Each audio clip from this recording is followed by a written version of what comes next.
ஓம் சாந்தி. என்னோட இனிமையான பரிவாரத்துக்கு வணக்கம்.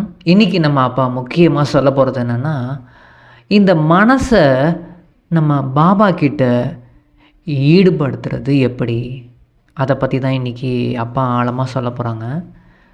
பிராமணர்கள் சீரீஸில் என்ன சொல்லியிருக்காருன்னு கேட்போம். பிராமணன் என்றாலே பரமாத்மா கடலின் அலைகளில் மூழ்கக்கூடியவங்க. இன்றைக்கி பாபா குழந்தைகளோட இனிய சந்திப்பு திருவிழா செஞ்சிட்ருக்க. சந்திப்புனாலே திருவிழா.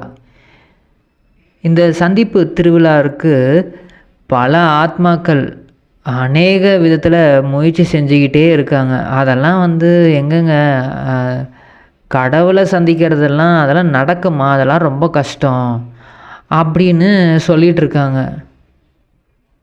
அது அந்த காலத்துலேருந்தே அப்படியே தான் சொல்லி வச்சுருக்காங்க. அதெல்லாம் கடவுளெல்லாம் நம்ம சந்திக்கவே முடியாது, ஆனால் எப்பயாவது அது ஏற்படும் அப்படின்ற நம்பிக்கையிலேயே அவங்க வாழ்ந்துட்டு வந்திருக்காங்க. இதுபோல் மற்ற ஆத்மாக்கள் கூட எப்போது இவர் வருவார், அப்பா வருவார் அப்படின்னு நிறைய பேர் காத்துட்ருக்காங்க. எப்போ நம்ம அவரை சந்திப்போம் அப்படின்னு உள்ளுக்குள்ளே பாடிக்கிட்டே இருக்காங்க. அவரை எப்போ சந்திப்போமோ என்னமோ, ஆனால் அவரை பார்ப்போம் அப்படின்னு ஏதோ ஒரு நம்பிக்கையில் வாழ்ந்துட்டுருக்காங்க. அவர் எப்போது அப்படின்னு கேட்டுக்கிட்டே இருக்காங்க. ஆனால் நீங்கள் இப்போது அப்படின்னு தானே சொல்லிகிட்ருக்கீங்க. இப்போவே அவரை சந்திச்சிட்டோம். அவரை பிரிந்தவர்கள் நீங்கள் சகஜ யோகிகளாக இருக்கவங்க. அவங்க பிரிஞ்சிருக்காங்க, ஆனால் நீங்கள் கூடவே வாழ்கிறீங்க. வினாடியில் இப்போது என் ஃப்ரெண்டு பார்க்க போனோம் அப்படின்னா ஒரு நடியில் போயிட்டு பார்க்க முடியாது. ஆனால் பரமாத்மாவை நம்ம ஒரு வினாடியில் சகஜமாக போய் பார்த்துட்டு வர முடியுது பரந்தாமத்தில். இப்போ கூட பகவானை பார்க்கணும் அப்படின்னா ஆத்மான்னு உணர்ந்து நம்ம அவரை நினைச்சாலே போதும், அவரை போய் சந்திக்க முடியும். அவங்க யாராவது உங்ககிட்ட நீங்கள் போயிட்டு கடவுளை சந்திப்பீங்களா அப்படின்னு கேட்டாங்கன்னா நீங்கள் கூட என்ன சொல்வீங்க? நாங்கள் தந்தையுடன் சந்திப்பது குழந்தைங்களுக்கு ஒருபோதும் கஷ்டமாகவே இருக்க முடியாது அப்படின்ற நம்பிக்கை உங்களுக்கு இருக்குது.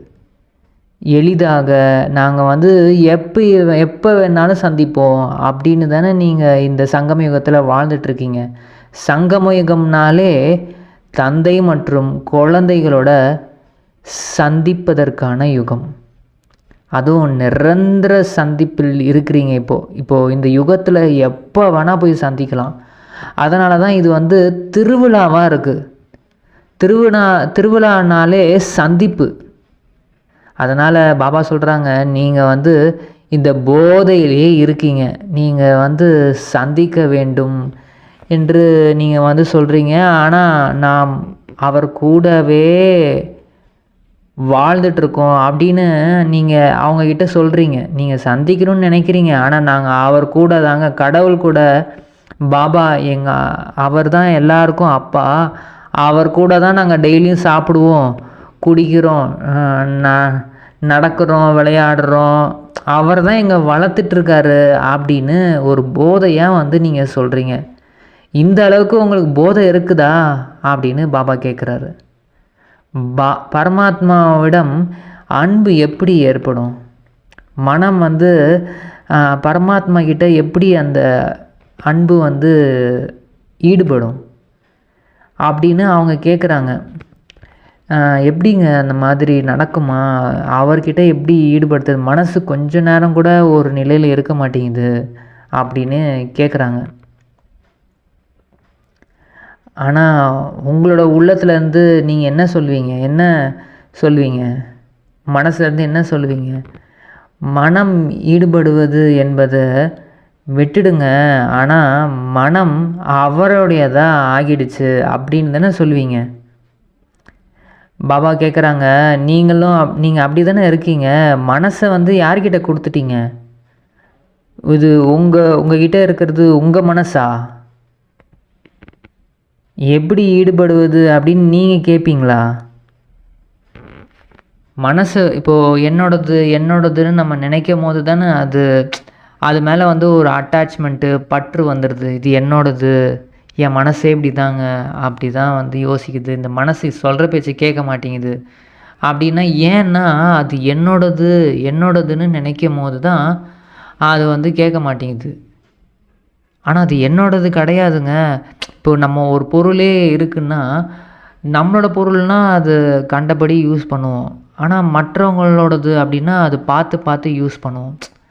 நம்ம அது தவற விட்டுறக்கூடாது, இது வந்து ஒழுங்காக பத்திரமா வச்சுக்கணும் அப்படின்ட்டு அது அந்த மாதிரி யூஸ் பண்ணுவோம். அந்த மாதிரி தான் இது மனசு கூட வந்து நம்ம பரமாத்மா கிட்ட ஒப்படைச்சிடணும்.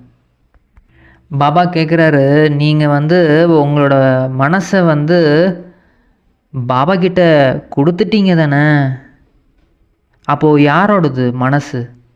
உங்களுடையதா இல்லை பாபாவோடையதா அப்படின்னு அப்பா கேட்குறாங்க. மனமே வந்து பாபாவோடையதாக ஆகிடுச்சு அப்படின்னா, அப்புறம் ஈடுபடுவது அப்படின்ற அந்த கேள்வியே உங்களுக்கு வர முடியாது. மனசு எப்படிங்க ஈடுபடுத்துறது அப்படின்னு அந்த கேள்வியெலாம் வரவே முடியாது. அன்பு எப்படி செலுத்துவது அப்படின்ற கேள்வியும் கிடையாது அப்படின்னு அப்பா சொல்கிறாங்க. ஏன்னா நீங்கள்லாம் வந்து சதா அன்புலேயே மூழ்கி இருக்கீங்க. அன்பு சொரூபமாகவே நீங்கள் ஆகிட்டீங்க. மாஸ்டர் அன்பு கடல் ஆகிட்டீங்க இப்போது. அதனால் அப்படியே அப்பாவோடையே ஈடுபட்டுக்கிட்டே தான் இருக்கேன். அப்பாவோட நினைவிலேயே நீங்கள் இருக்கீங்க, அந்த அன்புலேயே மூழ்கி இருக்கீங்க அப்படின்னா, அப்போது அன்பு நாங்கள் அன்பு செலுத்தணும் அப்படின்னுலாம் தேவையே கிடையாது. அன்பு சொரூபமாகிட்டீங்க. முழு நாளும் நீங்கள் எதை அனுபவம் செய்கிறீங்க அப்படின்னு அப்பா கேட்குறாங்க. அன்பின் அலையிலேயே நீங்கள் வந்து இருக்கீங்க தானே. எந்த அளவுக்கு நீங்கள் ஞான சூரியனோட கிரணங்கள் இல்லைன்னா வந்து ஒளிகள் வந்து உங்களுக்குள்ளே அதிகரிக்குதோ, அந்த அளவுக்கு தான் அன்பின் அலைகளும் உருவாகும். ஞான சூரியனோட கிரணங்கள் இல்லைன்னா வந்து ஒளி, அவர்கிட்டேருந்து அந்த ஒளி சக்தி வந்து நமக்குள்ளே எவ்வளவு அதிகமாகிட்டே இருக்கோ, அப்போ தான் அன்பும் ஈடுபடும். நம்ம ஒருத்தவங்க மேலே வந்து அன்பு எப்போ வரும்னா, அவங்க நமக்கு வந்து ஏதாவது நன்மை ஏற்படும் போது, அவங்கனால நமக்கு வந்து நமக்கு சக்தி வருது. அப்பா கிட்டேருந்து எல்லா அந்த ஞானமும் புரியுது. ஞான கிரணங்கள் அவர்கிட்டருந்து அப்படியே எனர்ஜி கிடைக்குது. அதனால தான் அன்பு உருவாகுது அப்படின்னு அப்பா சொல்கிறாங்க. அமிர்த வேளையில் நீங்கள் என்ன பண்ணுங்கன்னா, ஞான சூரியன் ஞான முரளி என்ன காரியம் இப்போது செய்கிறாரோ அந்த அலைகளில் அப்படியே உருவாக்கணும். அவர் ஞானம் சொல்லி கொடுக்குறாரு, ஆனால் அந்த சக்திகளை அப்படியே உள்வாங்கிக்கணும் அமிர்த வேளையில். அப்போது அனைவரும் நீங்கள் எல்லாருமே அனுபவிகள் தானே. யாரெல்லாம் வந்து ஞான அலைகள், இந்த அன்பின் அலைகளில், சுகத்தின் அலைகளில், சாந்தி மற்றும் சக்தியின் அலைகளை உருவாக்குறாங்களோ, அவங்க வந்து அப்படியே அந்த மனசு வந்து ஈடுபடுத்தணும், அப்படியே அந்த மனசு வந்து சொல்கிற பேச்சை கேட்க மாட்டேங்குது அப்படின்னெல்லாம் இருக்கவே முடியாது. மேலும் எந்த அலைகள்லேயே கலந்து விடுறீங்க, அந்த அலையிலையும் கலந்துடுறீங்க. இந்த அலௌகிக ஆஸ்தியை பிராப்தியாக அடைந்துட்டீங்க தானே. இது வந்து உங்களோட பிராப்தியாக கிடச்சிருச்சு. நீங்கள் எப்போ வேணாலும் அப்பாவோட அந்த அலைகளில் மூழ்க முடியும். இந்த சுகம், சாந்தி, அன்பு, பேரானந்தம் எதில் வேணுமோ நீங்கள் என்ன நினைக்கிறீங்களோ அதில் வந்து மூழ்க முடியும். இதுதான் பிராமண வாழ்க்கையே இதுதான். அலைகளுடன் சேர்ந்து கடல் போலவே நீங்களும் ஆகிடுறீங்க. பிராமணன் ஆகி கடலில் மூழ்கும் அனுபவம் செய்யலை. இப்போ பிராமணன் ஆகிட்டீங்க. நீங்கள் பிராமணர் ஆகியும் கடலில் மூழ்கும் அனுபவம் நீங்கள் செய்யலை. நீங்கள் பிராமண வாழ்க்கையின் விசேஷ தன்மையை அனுபவமே பண்ணலைன்னு அர்த்தம். அதை நீங்கள் அனுபவம் பண்ணலன்னா பிராமண வாழ்க்கையோட அந்த விசேஷத்தன்மையே அதுதான். அதில் நீங்கள் அனுபவம் பண்ணலன்னா என்ன நீங்கள் வாழ்ந்துட்டுருக்கீங்க அப்படின்னு பாபா கேட்குறாரு. இந்த விசேஷ தன்மை தான் உங்களோட ஆஸ்திகளின் பிராப்தின்னு சொல்லப்படுது.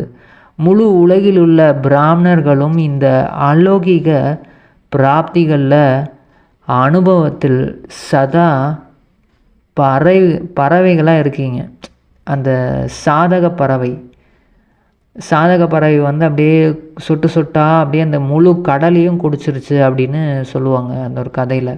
அந்த மாதிரி பாபா சொல்கிறாங்க, நீங்கள் வந்து இந்த அலௌகிக பிராப்தியின் அனுபவத்தில் சாதக பறவையாக இருக்கீங்க. இன்றைக்கி முரளியில் அப்பா என்ன சொல்லியிருக்காருன்னு சிந்தனை பண்ணி பார்ப்போம். 3/5/2025 இனிமையான குழந்தைங்களே, நீங்கள் வந்து தனக்குத்தானே ராஜ்ய திலகத்தை நீங்களே உங்களுக்கு வச்சுக்கோங்க அப்படின்னு அப்பா சொல்கிறாங்க. உங்களுக்கு இந்த ராஜ்ய திலகம் வைக்கிறது அப்படின்னா எந்த அளவுக்கு நீங்கள் படிக்கிறீங்க, படித்து ஸ்ரீமத்து படி, இதில் அப்பா என்னென்ன சொல்கிறாரோ அது எல்லாமே ஸ்ரீமத்து தான். அந்த ஸ்ரீமத்து படி நீங்கள் நடக்கிறீங்களோ அந்த அளவுக்கு உங்களுக்கு ராஜ்ய திலகம் உங்களுக்கு கிடச்சிரும்.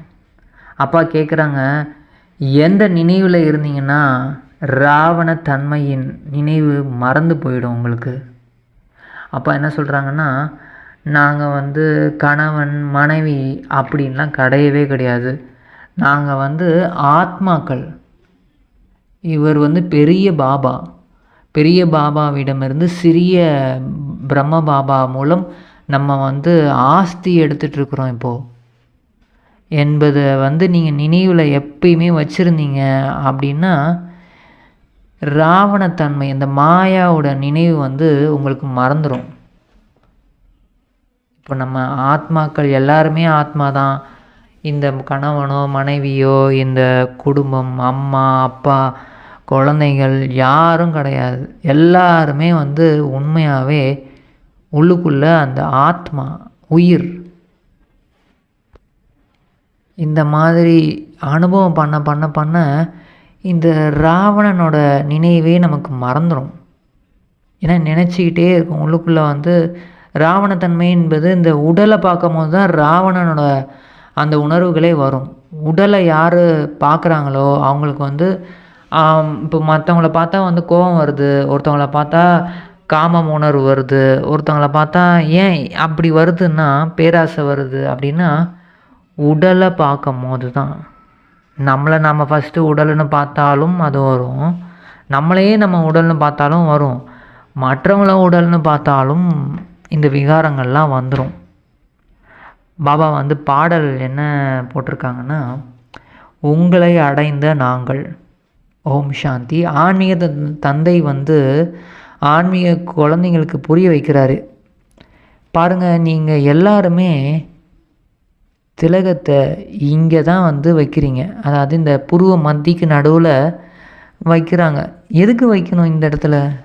எதுக்கு இந்த மாதிரி ஒரு சிஸ்டம்? அதாவது கோயிலுக்கு போனால் சாமியை கும்பிட்டுட்டு பொட்டு வைக்கிறாங்க, திருநூறு வைக்கிறாங்க, குங்குமம் வைக்கிறது. அதுவும் இந்த பாரதத்தில் மட்டும்தான் அந்த மாதிரி பண்ணுறாங்க. வெளிநாட்டிலலாம் அந்த மாதிரி பண்ணுறதே கிடையாது.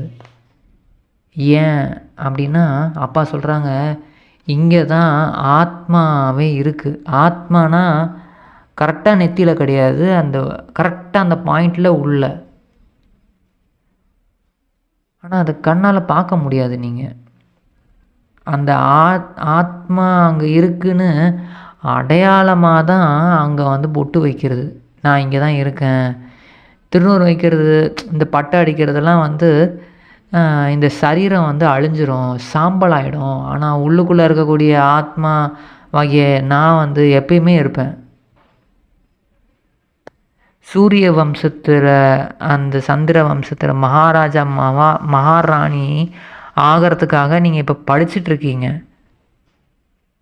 இப்போது இந்த கலெக்டர் ஆகணும், இந்த பெரிய இதில் வந்து இதுவாகணும், எம்எல்ஏ சாரி எம்எல்ஏக்கு வந்து இது கிடையாது, இந்த பெரிய ஹை போஸ்ட் குரூப் 1 ஆஃபீஸர் ஆகணும், அதுவாகணும், எதுவாக ஆகணும்னா கூட இந்த படிப்பு படிக்கணும்.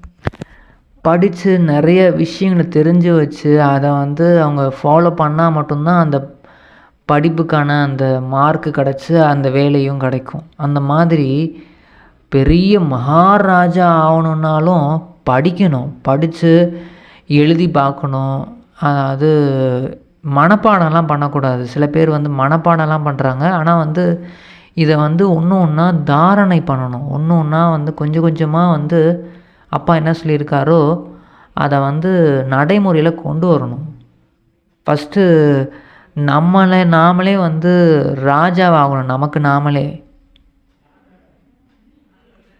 அப்போ தான் வந்து இந்த சுய ராஜ்யம் மூலமாக தான் பெரிய அந்த ராஜ்யம் கிடைக்கும். இல்லை நாங்கள் மனசுக்கு இந்த புத்திக்கு அதெல்லாம் வந்து எங்கள் சொல்கிற பேச்சை கேட்க மாட்டேங்குது அப்படின்னா நம்மளோட பதவி வந்து கம்மியான பதவி தான் கிடைக்கும் அப்படின்னு நம்மளே வந்து புரிஞ்சுக்கலாம். நீங்கள் இப்போ அப்பா சொல்கிறாங்க, நீங்கள் வந்து நல்ல குழந்தைங்களா ஆகி காட்டணும், நல்லா படித்து நல்லா வந்து இதெல்லாம் வந்து தாரணை பண்ணணும். சில பேர் சொல்கிறாங்க, பாபா நாங்கள் வந்து உங்களோட பெயரை வந்து விளங்க செய்வோம், உலகம் ஃபுல்லாக உங்களை பற்றி எங்கள் மூலிமா நாங்கள் தெரியப்படுத்துவோம், நாங்கள் உங்களோட உதவியாளர்களாக ஆகி இருப்போம் அப்படின்னு. கண்டிப்பாக நீங்கள் வந்து உதவியாளர்களாக இருப்பீங்க. அதாவது சில பேர் நல்லபடியாக புரிஞ்சுக்கிறாங்க, அது கடவுளுக்கு நாங்கள் என்ன உதவி செய்ய முடியும், நாங்கள் எங்களுக்கு உதவி பண்ணிக்கிறோம், அதன் மூலம் நாங்கள் முழு உலகத்தை இந்த பாரதத்தின் மீது ராஜ்யம் நடத்துவோம் அப்படின்னு தெளிவாக புரிஞ்சுக்கிறாங்க. கடவுளுக்கு நம்ம உதவி செய்யலை, ஆனால் வந்து இறைவனோட வழிபடி நடந்து நமக்கு நாமளே வந்து உதவி செஞ்சுக்கிறோம். நம்ம மனநிலை நல்லாயிருக்கும், குஷியாக இருப்போம். குஷியாக இருந்தால் எல்லா காரியத்தையும் நம்ம பண்ண முடியும். அப்போது எப்பயுமே அதே மாதிரி இருக்கிறோம், நம்மளோட கட்டுப்பாட்டில் எல்லாமே நம்ம கட்டுப்பாட்டில் இருக்குது அப்படின்னா அப்போது நிச்சயமாக நம்ம புரிஞ்சுக்கலாம், நம்ம நல்ல ஒரு நமக்கு நாமளே உதவி செஞ்சுக்கலாம், அதுவும் கல்பம் ஃபுல்லாக அது வந்து நமக்கு வந்து கிடைக்கும் அப்படின்னு நம்ம புரிஞ்சுக்கலாம். இங்கே வந்து கிருஷ்ணரோட மகிமையெல்லாம் கிடையாது. இங்கே சுகக்கடல் வந்து அதாவது ஞானக்கடல் வந்து பாபா தான். இதை வந்து குழந்தைகள் நீங்கள் மட்டும்தான் தெரிஞ்சிருக்கீங்க, நினைவுலையும் வச்சுருக்கீங்க. ஆனால் வந்து மறக்காதீங்க, இது தந்தையோட மகிமை தான் இது எல்லாமே. இந்த கிருஷ்ணர் வந்து கிருஷ்ணர் ஆவணத்துக்கே வந்து பரமாத்மாவோட வழிபடி அவர் நடந்ததுனால தான் அவர் கிருஷ்ணராகவே ஆகிறாரு. பாடுறாங்கல்ல, அதாவது இந்த மாதிரி கோயிலில் போயிட்டு நாங்கள் பாவியாயிட்டோம், நான் ஒரு பாவி, இந்த மாதிரி மோசமாயிட்டேன், இந்த மாதிரி நிர்குணம், எனக்கு குணமே இல்லாமல் இருக்குது அப்படின்னு போயிட்டு தான் கடவுள்கிட்ட எனக்கு கேட்குறாங்க, எங்களுக்கு ஏதாவது ஒன்று கொடுங்க, அதை கொடுங்க அப்படி இப்படின்னு கேட்குறாங்க. ஆனால் இப்போ நீங்கள் எல்லோரும் புரிஞ்சுக்கிட்டீங்க, நம்ம உலகத்தின் எஜமானனாக ஆகிறதுக்கு அனைத்து குணங்களும் நிறைந்தவர்களாக இருந்தோம், இப்போது மீண்டும் ஆகிட்டுருக்கோம். ஏற்கனவே எங்களுக்குள்ளே நிறைய நல்ல குணங்கள்லாம் இருந்துச்சு, ஆனால் இப்போது வந்து நாங்கள் அதை நிரப்பிக்கிறோம் அப்படின்னு நீங்கள் நல்லா புரிஞ்சுக்கிட்டீங்க. அதனால் உலகத்தில் இருக்கவங்களுக்கும் வந்து இந்த நல்ல குணங்கள் உள்ளவங்கள வந்து ரொம்ப பிடிச்சிருக்கு.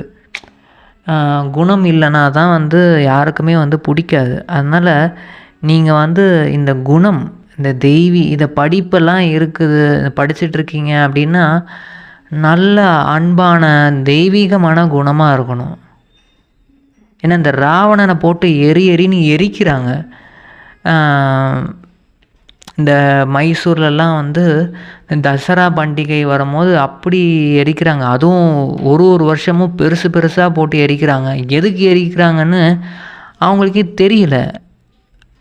ஏன் அவங்க எரிக்கிறாங்கன்னா அது முழு உலகத்துக்குமே எதிரி வந்து ராவணன் தான். ராவண ராஜ்யத்தில் தான், ராவணனால் தான் வந்து இந்த மாதிரி உலகமே இவ்வளோ மோசமாச்சு.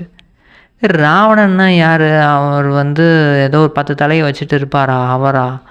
அவர் கிடையாது. இந்த தேக உணர்வு, அந்த தேக உணர்வை தான் வந்து அந்த மாதிரி ஒரு எல்லாருக்கும் ஈஸியாக புரிகிற மாதிரி இருக்கிறதுக்காக அந்த மாதிரி 10 தலை ராவணன் அப்படி இப்படின்னு அது மாதிரி கதைகள் உருவாக்கிட்டாங்க. ஆனால் வந்து உண்மையாக ராவணன் வந்து 10 தலையெல்லாம் வச்சுக்கிட்டு யாருமே கிடையாது. இதை வந்து நீங்கள் நல்லா புரிஞ்சுக்கிட்டீங்க. அதாவது 5 விகாரங்கள் ஆண் உடம்புலையும் பெண் உடம்புலையும் இருக்கிறது தான் இந்த ராவணன். அந்த இப்போ நீங்கள் வந்து என்ன பண்ணுறீங்க, யோகா பண்ணி இந்த உடல் உணர்வை வந்து எரிக்கிறீங்க. ஆத்ம உணர்வுலே இருந்து அந்த யோக அக்னி வந்து ஃபார்ம் ஆகுது. அந்த அக்னி மூலமாக இந்த உடல் உணர்வு வந்து இல்லாமல் இருக்கீங்க. அதை தான் வந்து இதை தான் வந்து அங்கே எரிக்கிறாங்க. ராவணன் ஒரு உடம்பை வந்து இந்த மாதிரி ஒரு உருவத்தை வந்து உருவாக்கி எரிச்சிட்ருக்குறாங்க. ஆனால் வந்து இப்போ நீங்கள் நல்லா புரிஞ்சுக்கிட்டீங்க. ஆத்ம உணர்வுலேயே நீங்கள் இருந்துக்கிட்டே இருக்கீங்கன்னா ராவணன் வந்து எரிஞ்சிருவான். உங்களுக்கு நீங்கள் தான் வந்து ராவணனை எரிக்கக்கூடிய சக்தி உங்களுக்கு தான் இருக்குது. நீங்கள் என்ன யார் கூட இருக்கீங்க? ராமர் சிவபாபா கூட. சிவபாபா தான் ராமர்னா அப்போ கூட வந்து இருந்தவங்க யார்? அந்த குரங்கு சேனைகள். அவங்க அந்த ஹனுமான் காமிக்கிறாங்க இல்லையா, அந்த ஹனுமான் வந்து ராமர் எப்பயுமே வந்து இதயத்தில் வச்சுருப்பார். இதயத்தை திறந்து காமிச்சாலும் ராமர் தான் இருப்பார். ஜெய் ஸ்ரீராம் அப்படின்வார். இந்த மாதிரி எப்பயுமே அவரோட புகழை வந்து பாடிக்கிட்டே இருப்பார். அது வேறு யாரும் இல்லை, நீங்கள் தான். இப்போ சிவபாபாவோட அந்த புகழை வந்து பாடுறீங்க. எங்கள் அப்பா வந்து இந்த மாதிரி எங்களை தெய்வீகமாக மாற்றிட்டுருக்காரு அப்படி இப்படின்னு நீங்கள் வந்து இப்போது அப்பாவோட அந்த புகழை வந்து பாடிக்கிட்டு இருக்கீங்க. ஆனால் கிருஷ்ணர் வந்து தந்தை கிடையாதுன்னு இப்போ நீங்கள் நல்லா புரிஞ்சுக்கிட்டீங்க. சிவபாபா தான் நமக்கு வந்து இப்போ இது எல்லாத்தையும் சொல்லி தந்து இந்த உலகத்துலேருந்து, இந்த பழைய உலகத்துலேருந்து புது உலகத்துக்கு கூட்டிகிட்டு போயிட்டுருக்காரு. பிராமணர்களாகிய நீங்கள் தான் வந்து இப்போ வந்து தேவதைகளாக ஆகிட்டுருக்கீங்க. இப்போது அப்பா வந்து நல்ல முறையில் புரிய வைக்கிறாரு. ஆனாலும் கூட சில பேர் வந்து மறந்துடுறீங்க. குழந்தைங்களே, இவங்க வந்து உங்களோட மனைவி கணவன்லாம் கிடையவே கிடையாது. உள்ளுக்குள்ளே அந்த உடம்புக்குள்ளே ஒரு உயிர் இருக்குது. அதை மட்டும் பாருங்கள். பாபா மூலம் ஏன்னா இப்போ உங்களுக்கு ஆஸ்தி கிடச்சிட்ருக்கு. இந்த உடம்பு நீங்கள் பார்த்துட்டிங்கன்னா உங்களுக்கு ஆஸ்தி கிடைக்காது. உடல் உணர்வில் இருந்து அந்த உடலை பார்த்துட்டிங்கன்னா, அந்த தேக உணர்வில் நீங்களும் வந்துட்டிங்கன்னா ராவணன் உங்களுக்குள்ளேயே வந்து உங்களை வந்து அவன் வந்து எரிக்க ஆரம்பிச்சிருவான். அதுக்கப்புறம் திரும்பவும் கீழே விழுந்து எந்திரிச்சு முயற்சி பண்ணணும். அதனால் பாபா சொல்கிறாங்க, நீங்கள் வந்து முயற்சி செய்யணும். அட்லீஸ்ட் குறைஞ்சபட்சம் 8 மணி நேரமாவது நினைவு செய்யுங்க அப்படின்னு அப்பா சொல்கிறாங்க. சரி முடியலையா, அட்லீஸ்ட் ஒரு 3 மணி நேரம் இல்லை 2 மணி நேரம், அட்லீஸ்ட் ஒரு 1 மணி நேரமாவது நினைங்க அப்படின்னு அப்பா சொல்கிறாங்க. ஆனால் யார் வந்து 8 மணி நேரமும் தொடர்ந்து அந்த முயற்சி பண்ணுறாங்க, நினைக்க முடியலனாலும் அந்த முயற்சி பண்ணிக்கிட்டே இருக்காங்களோ, அவங்க வந்து முதல் நம்பரில் சீக்கிரமாக பாஸ் வித் ஹானர் ஆக முடியும். ஈஸியாக அவங்க மனசு புத்தி சமஸ்காரம் எல்லாமே அவங்க வசத்துக்கு வந்துடும். இப்போ நம்ம முயற்சி பண்ணோன்னா எல்லா கல்பத்துலேயும் முயற்சி செய்வோம். அதனால் ரொம்ப கவனம் கொடுத்து நம்ம வந்து முயற்சி செய்யணும். நீங்கள் அவங்கவுங்களுக்கு முயற்சி செஞ்சுக்கணும். நிறைய பேர் முதல்ல வந்து புரியாமல் அவங்களுக்காக இதை பாபா சொல்லியிருக்காரு, இவங்களுக்காக சொல்லியிருக்காரு அப்படி இப்படின்னு புரிஞ்சுக்கிட்டு அவங்களுக்காக பாருங்கள், பாபா அவங்களுக்காக சொல்லியிருக்காரு அப்படின்றது. இந்த முரளியே வந்து நமக்காக தான், நம்ம முயற்சி செய்யணுன்றதுக்காக தான் வந்து பாபா வந்து பேசிகிட்ருக்காரு. நமக்காக தான் இது எல்லாமே. நம்ம வந்து தூய்மையாகணும் அப்படின்னு நம்ம மேலே நம்ம கவனம் கொடுக்க நம்மளை வந்து பார்க்கும் போது நம்ம ரொம்ப சீக்கிரமாகவே நல்லபடியாக முயற்சி செய்ய முடியும். அதனால் அவங்க இவங்கன்னு யாரையும் பார்க்காம நம்ம வந்து நாளைக்கு சொர்க்கத்தில் எந்த மாதிரி பதவி அடைவோம், நம்ம எப்படி படிக்கிறோம், நல்லா வந்து படித்து அதை வந்து தாரணை பண்ணுறோமா, நைட்டு வந்து அப்பா கிட்ட எல்லா விஷயத்தையும் சொல்லிவிட்டு படுக்கிறோமா, திரும்பவும் காலையில் எழுந்திரிச்சு ஆத்மான்னு நினைவு பண்ணுறோமா அப்படின்னு நமக்கு நாமளே வந்து முயற்சி செய்யணும். ஆனால் இதில் தோல்வி அடைஞ்சாலும் பரவாயில்ல, சரி ஒரு நாள் உங்களால் முடியலன்னாலும் மனச்சோர்வு மட்டும் நீங்கள் அடையக்கூடாது அப்படின்னு அப்பா சொல்கிறாங்க. ஏன்னா இது மிகப்பெரிய உங்களுக்கு லாட்ரி கிடச்சிருக்கு. இந்த லாட்ரி மூலமாக உங்களுக்கு அவ்வளோ குஷி, அவ்வளோ ஒரு செல்வம் எல்லாமே கிடைக்க போகுது. அதனால்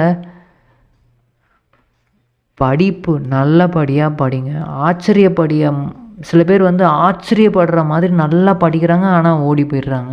ஏன்னா மாயாவும் பலம் வாய்ந்தது தான். அதனால் கொஞ்சம் கேர்ஃபுல்லாக இருங்க அப்படின்னு அப்பா சொல்கிறாங்க. அப்பா வரதானம் என்ன சொல்கிறாருன்னா, 3 விதமான சக்திகள், இந்த மனசு, புத்தி, சமஸ்காரம். இது படைப்பவராகிய உங்களோட படைப்பு. உங்களோட படைப்பே என்னென்னா மனசு, புத்தி, சமஸ்காரம்.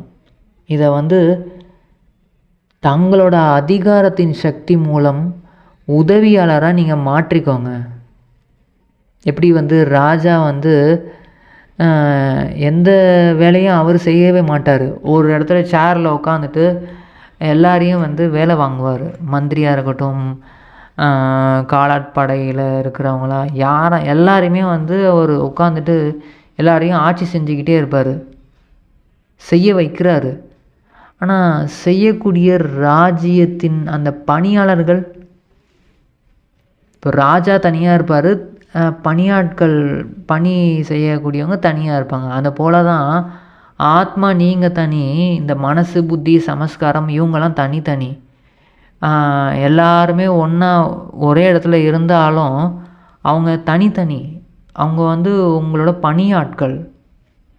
அதனால் நீங்கள் மாஸ்டர் படைப்பவர் அப்படின்ற அந்த வரதானத்தை நினைவில் வச்சுக்கிட்டு திருமூர்த்தி சக்திகளையும் நீங்கள் வந்து சாக்கார கர்மேந்திரியங்களையும் சரியான பாதையில் நடத்துங்க. மனசுக்கிட்ட வந்து எண்ணங்களை வந்து ஏற்படுத்திக்கிட்டே இருக்குது. அந்த மனசுக்கிட்ட சொல்லுங்கள், கரெக்டான பாபாவோட சமானம் மட்டும்தான் நம்ம யோசிக்கணும். பாபாவோட முரளியில் என்ன சொல்லியிருக்காரோ அதை பற்றி திங்க் பண்ணணும். மற்றபடி விச்சார் சாகர் மந்தன் பண்ணணும் இதை அப்படின்னு கட்டளை கொடுக்கணும்.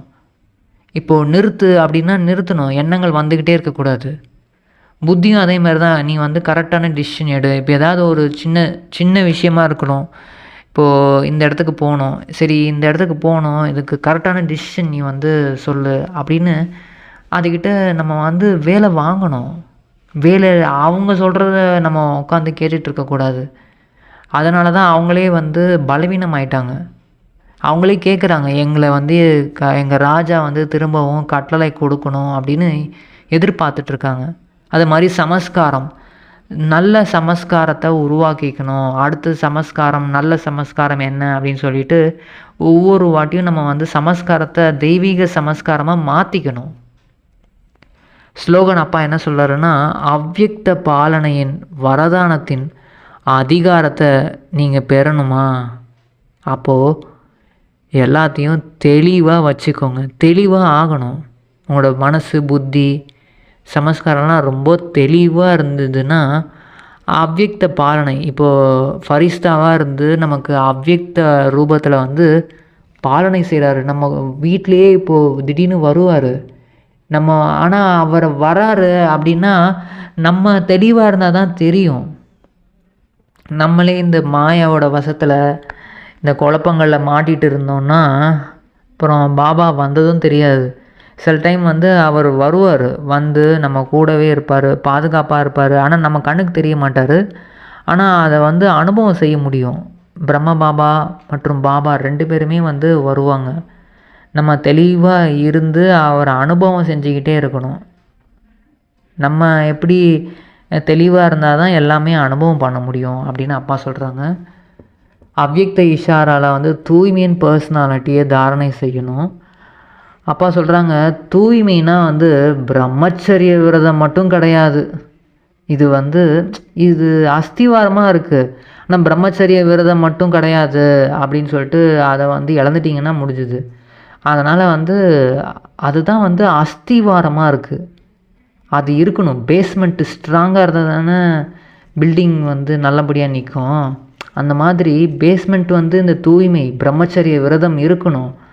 ஆனால் கூடவே மேலும் இந்த கோபம் மற்றும் இதோடைய துணைவர்கள் யாரெல்லாம் இருக்காங்களோ அந்த மகாபூதங்களை தியாகம் செய்யணும். அதன் கூடவே அதனுடைய இப்போது அதோட குழந்தைங்க குட்டிகள்லாம் இருக்குது. எங்களுக்கு கோபம் கிடையாது, ஆனால் லைட்டாக அப்படியே கொஞ்சம் கடுப்பாகுது. இந்த மாதிரி ஏன் இப்படி பண்ணுறாங்க அப்படின்னு கொஞ்சம் லைட்டாக அப்படி ஆனால் கூட வந்து அவங்களோட குழந்தை குட்டிகள் இருக்குதுன்னு அர்த்தம். பேராசை, அதாவது எங்களுக்கு ஆசை கிடையாது, ஆனால் கொஞ்சம் லைட்டாக ஆசை இருக்குது. இது இருந்தால் நல்லா இருக்குமே, அது இருந்தால் நல்லா இருக்குமே, இவங்க கூட பேசினா நல்லாயிருக்கும் அப்படின்ட்டு. அது காமம் கிடையாது, ஆனால் கொஞ்சம் லைட்டாக இருக்குது அப்படின்னு. அந்த மாதிரி லைட்டாக கொஞ்சோண்டு இந்த குழந்தையாக இருக்கிற குட்டிகள் கூட இருந்தால் கூட அதையும் நீங்கள் தியாகம் செஞ்சுருங்க. அப்போ தான் வந்து தூய்மையோட அந்த ஆன்மீக பர்சனாலிட்டியை வந்து தாரணை செய்ய முடியும். இப்போது ராயலாக அந்த பர்சனாலிட்டியாக அந்த ட்ரெஸ்ஸிங்லாம் போட்டிருக்காங்க அப்படின்னா அவங்கள பார்த்தாலே ஒரு மரியாதை கொடுக்கணும்னு தோணும். அந்த மாதிரி தூய்மையோட அந்த பர்சனாலிட்டி நமக்குள்ளே தாரணை ஆகணும்னா கொஞ்சம் கூட இதெல்லாம் இருக்கக்கூடாது. குழந்தை குட்டிகள் கூட இல்லாமல் இருந்ததுன்னா ஆட்டோமேட்டிக்காக நம்ம ராயலாக மாறிடுவோம். இப்போ எல்லோரும் ஈஸியாக வந்து நமக்கு மரியாதை கொடுப்பாங்க. அப்பாவுக்கு மிக மிக மிக மிக நன்றி. எங்களுக்கு இந்த மனசை வசப்படுத்துறது, ஈடுபடுத்துறது எப்படின்னு சொல்லி புரிய வச்சுருக்கீங்கப்பா. ரொம்ப ரொம்ப ரொம்ப ரொம்ப நன்றி. ஓம் சாந்தி.